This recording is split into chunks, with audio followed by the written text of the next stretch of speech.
Well, we are in for a treat of our own right now because we're going to be whisked away to the U.S. Virgin Islands with travel writer Natalie Preddie, who you're going to talk about St. Thomas today. Yes. So the U.S. Virgin Islands is 3 islands. There's St. Thomas, St. John's, and St. Croix.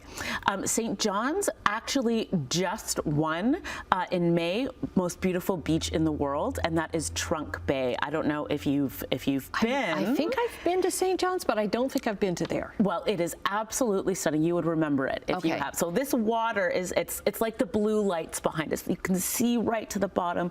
The sand is white and powdery. It is just gorgeous. It's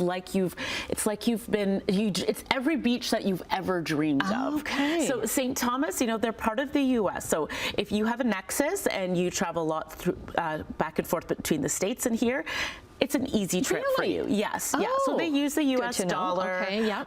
And it's actually somewhere that's on a lot of cruise routes. Yes. So, you know, if you are a big cruiser, St. Thomas is a destination that you will definitely go to.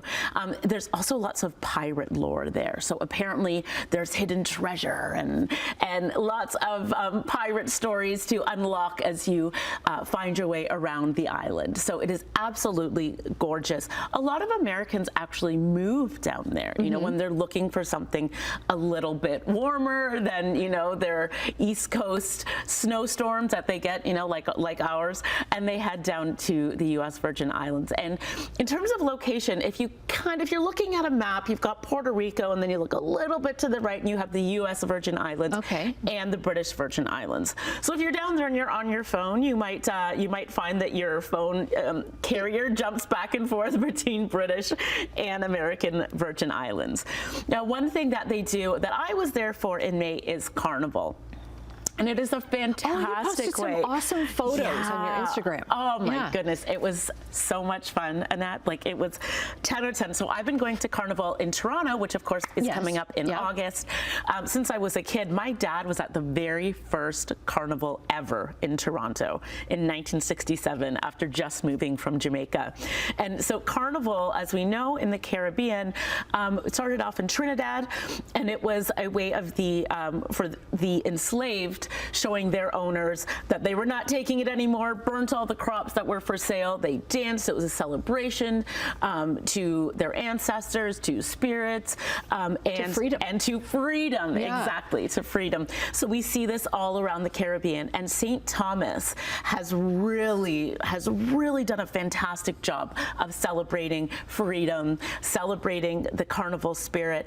This year they had so many huge Caribbean acts. Shaggy was there, you know, and a little bit of Canada in there as well. And it's all free.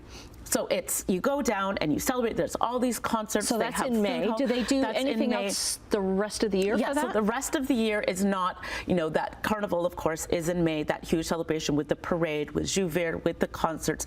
But there are food festivals throughout the rest of the year. So St. John's has a food festival in August where they highlight all of the local fisheries and cooks and bakeries. And that's at a beautiful eco resort called Livongo, which happens there. There are different carnivals for St. Croix, different carnival for St. John, so each has their own. But all year there are celebrations of everything that is Caribbean. Okay. What makes it different? What makes it different? So what's fantastic about St. Thomas is it has that Dutch influence from when it was initially found or just colonized by the Dutch.